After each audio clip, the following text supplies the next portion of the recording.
Wahyu 11. Dua saksi Allah.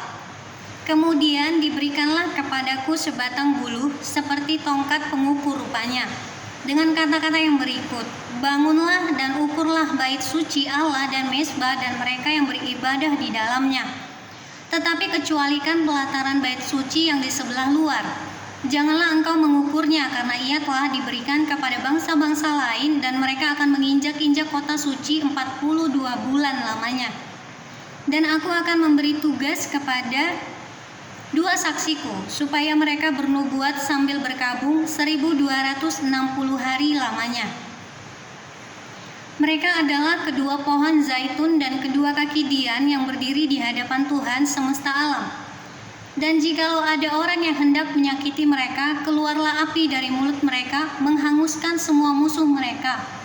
Dan jikalau ada orang yang hendak menyakiti mereka, maka orang itu harus mati secara itu.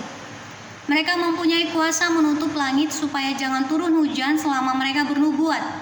Dan mereka mempunyai kuasa atas segala air untuk mengubahnya menjadi darah, dan untuk memukul bumi dengan segala jenis malapetaka setiap kali mereka menghendakinya.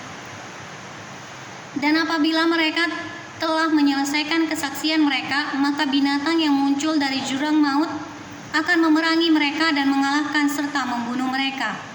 Dan mayat mereka akan terletak di atas jalan raya kota besar yang secara rohani disebut Sodom dan Mesir, di mana juga Tuhan mereka disalibkan. Dan orang-orang dari segala bangsa dan suku dan bahasa dan kaum melihat mayat mereka 3,5 hari lamanya.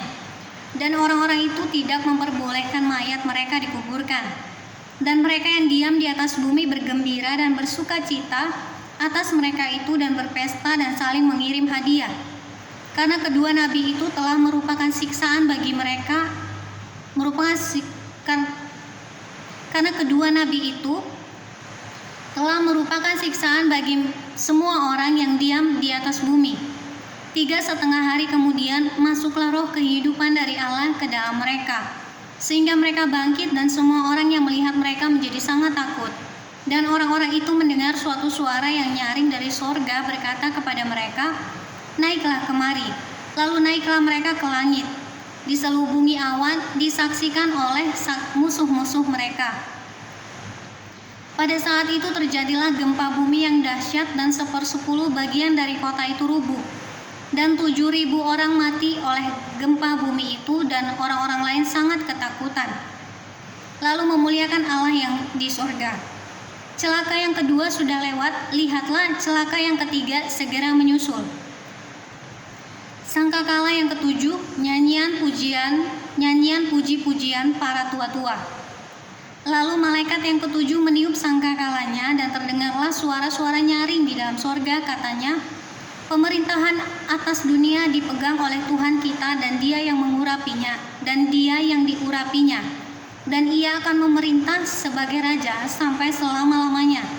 Dan ke-24 tua-tua yang duduk di hadapan Allah di atas tahta mereka tersungkur dan menyembah Allah sambil berkata, kami mengucap syukur kepadamu ya Tuhan Allah yang Maha Kuasa, yang ada dan yang sudah ada, karena Engkau telah memangku kuasa-Mu yang besar, dan telah mulai memerintah sebagai raja.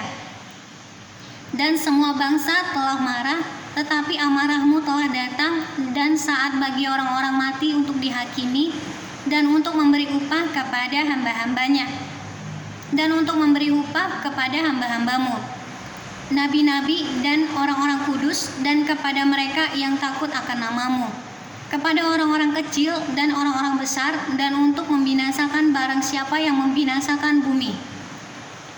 Maka terbukalah bait suci Allah yang di sorga, dan kelihatanlah tabut perjanjiannya di dalam bait suci itu, dan terjadilah kilat dan deru, guru dan gempa bumi dan hujan es lebat.